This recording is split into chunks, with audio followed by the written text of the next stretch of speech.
안녕하십니까. 학생공감학원에서 고3 학생들과 확률과 통계 수업하고 있는 김병욱 강사입니다. 자, 중간고사가 끝났네요. 3학년 올라오면서 뭐 기분이 좀 1, 2학년 때하고 좀 다를 수도 있고, 조금 내가 하는 공부 하나하나가 1분 1분이 조금 의미가 달라졌을 수도 있는데, 그 첫 중간고사를 봤네요. 그 사이 모의고사도 한번 있었고요. 지나간 건 지나간 겁니다. 잘 봤든 못 봤든 이 시험이 어떤 의미가 있고, 그 다음에 거기서 어떤 형태의 문제들이 출제가 됐네. 마석고 확통 출제하시는 선생님들은 이런 성향이 있나? 한번 살짝 짐작해 보고요. 그리고 다음 시험을 어떻게 준비하면 좋을지 마음가짐이라든가 뭐 주의해야 될 것들 한번 얘기를 해보려고 합니다. 난이도부터 먼저 말씀을 드리자면요. 평이했습니다. 뭐 학생들한테서도 실제로 들린 얘기이기도 하고요. 제가 시험지를 봤을 때도 그렇게 어렵다는 느낌은 안 들었어요. 역시나 3등급 정도 나오는 학생들, 공부를 안 하진 않았지만 아주 미친 듯이 하진 않았다. 3등급이죠. 숙제 정도 열심히 한 친구들이 3등급 정도 나오는데, 그 친구들이 느끼기에도 난이도가 그렇게 높지 않았을 거라고 보여집니다. 문항별로 이제 좀 살펴볼 건데요. 뭐 교과서에 있는 문제들, 아니면 이제 그 살짝 변형이라든가 뭐 이런 형태의 문제들, 아니면 크게 특징이 없는 어떤 교재에서도 쉽게 찾아볼 수 있는 그런 형태의 문제들이 대부분이었고요. 논술형도 두 문제는 아주 쉬웠습니다. 킬러 문항들이 그래서 이렇게 4개 정도 보여지고요. 뭐 마석고 시험의 특징입니다. 초반에는 쉬운 문제들로 뒤쪽으로 갈수록 까다롭고, 그리고 논술형 3번은 조금 더 까다롭게 이렇게 출제를 했는데, 이번에도 뭐 예상해보는 대로 그렇게 출제가 됐어요. 문항별로 이제 그러면 이 문제들이 어떤 특징이 있는지 한번 살펴보겠습니다. 18번 문제입니다. 이 앞까지는 학생들이 엄청 편하게 막 풀어왔을 거예요.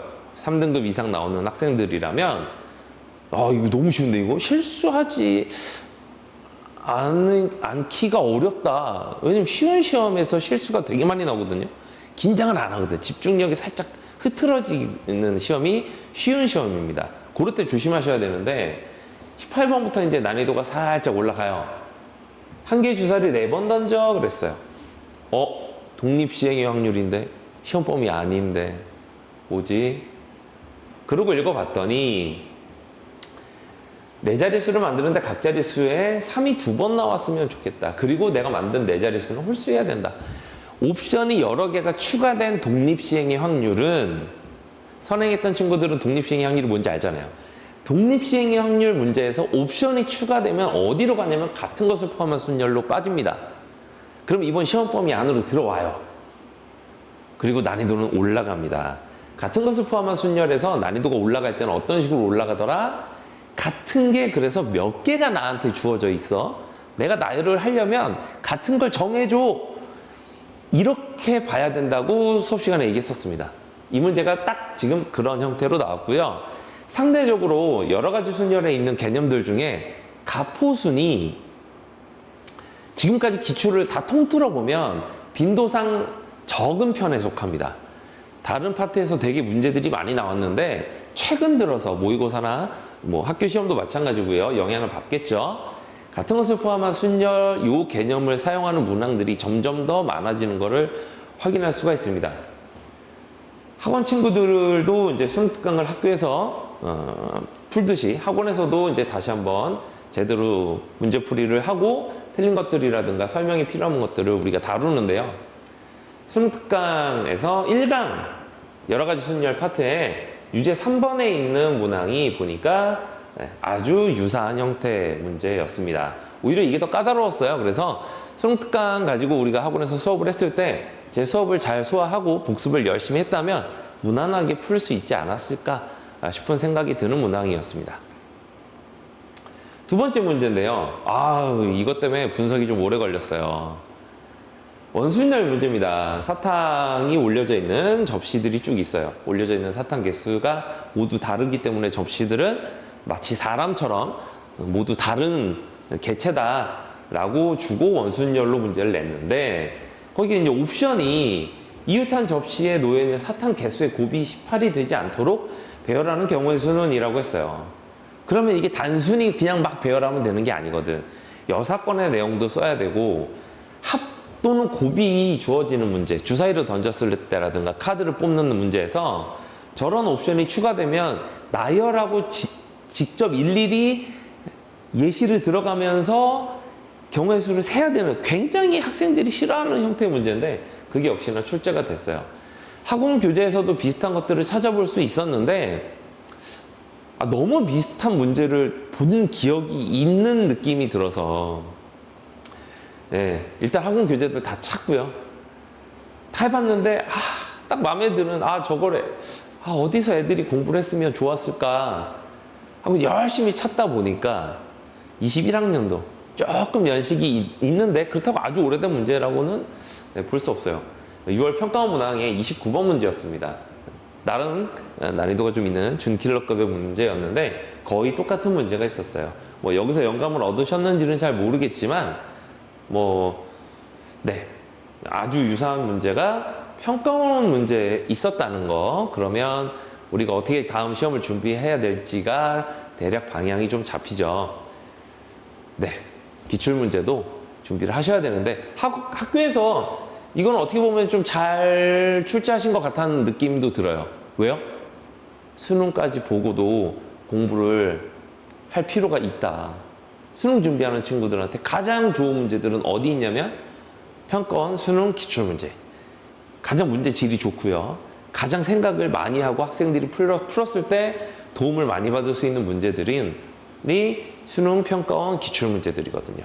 거기서 이렇게 출제를 해주신다면 저희 학생들도 기출문제를 더 열심히 공부를 할 수 있지 않을까 이런 생각도 같이 해봅니다.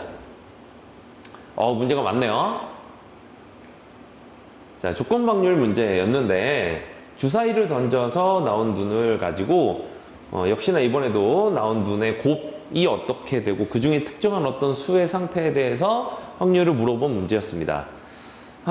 우리 학생들은 또 어디서 이 문제를 대비를 할 수 있었을까 하고 찾다 보니까 문제가 많이 보이는 거예요. 어디서 나왔냐면 학원에서 모의고사, 수능, 기출 문제들, 교육청 평가원 모두 포함해서 괜찮은 문제들, 이런 건 시험에 나오겠다 싶은 문제들을 가지고 이제 스퍼트라는 교재를 만들어서 우리가 공부를 하는데 거기 77번 문항에 유사한 형태 문제가 좀 있었고요. 그리고 역시나 수능특강, 올해 수능특강 4강에 보면 레벨 2 문제에서 거의 비슷해 보이는 조건방률 문제가 등장을 했습니다. 레벨 3는 사실 학교 시험 문제에서 다루기는 어려워요.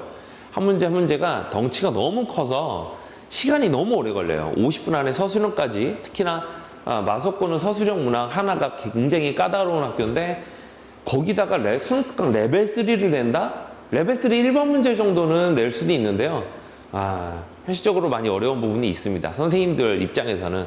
그래서 레벨 2 정도까지 여러분들이 열심히 준비해 주시면 효율적으로 시험을 준비할 수 있지 않을까 싶은 생각이 드네요.